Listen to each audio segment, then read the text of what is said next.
सिरु नमस्ते। नमस्ते। काटिसक्नु भएछ है? अलिकति काटेँ होइन, यसै के हो भनेर चाहिँ अहिले भन्दिनँ म है। अहिले मैले खोलेर यसलाई म अनबक्सिङ गर्छु। 2022 2078 नेपाली वर्ष चाहिँ अनबक्सिङ गर्दैछौँ। आइफोन त होइन नि?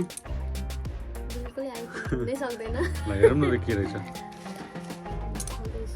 काटिसक्नु भयो जस्तो लाग्यो। पुरै काट्ने? ल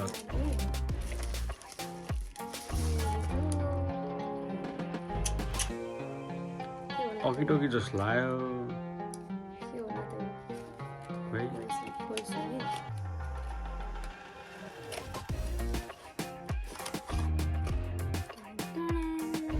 ओएमजी 2078 सालमा रेडियो एफएम के छ? रेडियो एफएम हामीले अनबक्सिङ गर्दैछौँ।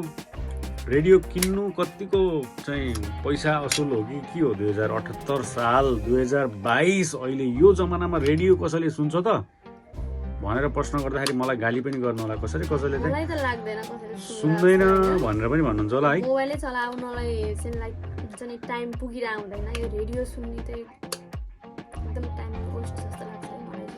तपाईलाई के लाग्छ कमेन्टमा लेख्नु होला। हामी चाहिँ एउटा रमाइलोको लागि एउटा अनबक्सिङ गर्दैछौँ।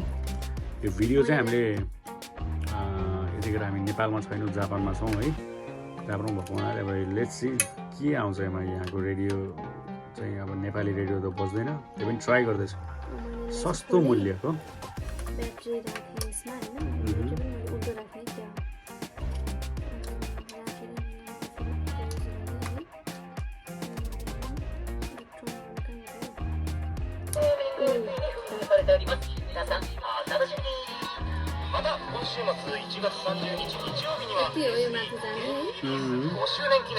अनि चेन्ज गर्ने पनि होला नि माथितिर।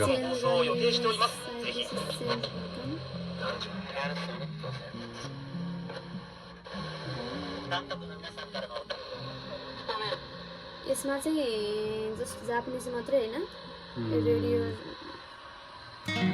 जापानको भएको भएर जापानिज मात्रै होला। मैले पनि के भनिरहेको छु अहिले। अहिले खोल्ने बित्तिकै सायद अलि पुरानो हुन्छ नि, नेपालमा चाहिँ अब कान्तिपुरहरू यस्तो आउँछ नि त पुरानो होइन, त्यो टर्न हुन्छ कि जस्तो चाहिँ मेरो दिमागमा भइराखेको थियो होइन।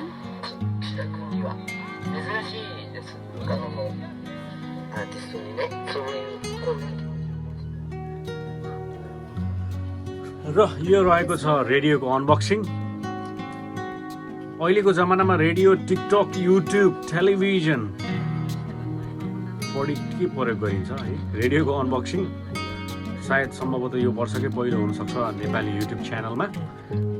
कतिको वर्थ छ, कतिको चाहिँ पैसा हामीले वेस्ट गऱ्यौँ कि सदुपयोग गऱ्यौँ, तपाईँहरू कमेन्ट बक्समा लेख्नु होला। थ्याङ्क यू सिरु भिडियोको लागि। हामी फेरि अर्को भिडियोमा भेटौँला है। के भन्नु छ? बाई बाई गर्दा नि त।